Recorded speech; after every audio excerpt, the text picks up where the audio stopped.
Coming in at number 6 in MMA Junkies of the Decade list is current UFC bantamweight and featherweight champion, arguably the greatest female fighter of all time, Amanda Nunes. Nunes has compiled quite the resume where she recently joined an elite feud by capturing 2 titles simultaneously. After a 5-1 start to her UFC tenure, including a win over current UFC flyweight champion Valentina Shevchenko, Nunes challenged then-champion Miesha Tate for the bantamweight title at UFC 200. Nunes ran through Tate, blooding her up and choking her out in the first round, becoming the UFC 135-pound champ. And that would be the first of many impressive names Nunes would go on to add to her resume. Her next fight came against women's MMA pioneer and also one of the greatest female fighters in history, the returning former bantamweight queen Ronda Rousey.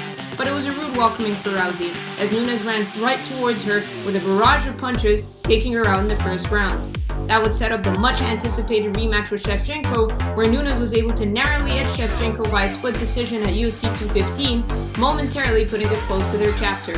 She went on to successfully defend her title for a third time in a 5th-round TKO over Raquel Pennington in another dominant performance. Then came the big, bold move to 145 pounds to take on the unstoppable force, then UFC featherweight champion Cris Cyborg. And in one of the most shocking and incredible performances, Nunes was able to steamroll Cyborg, knocking her out with a huge overhand right, handing her first loss in over 13 years. Hard to top that performance, the double champ went back down to bantamweight to defend her title, knocking out former UFC bantamweight champion Holly Holm with Holm's own patented head kick. Capturing 2 titles and racking up a resume with some of the best fighters in history of women's MMA, Amanda Nunes is a no-brainer for the top 10 fighters of the decade.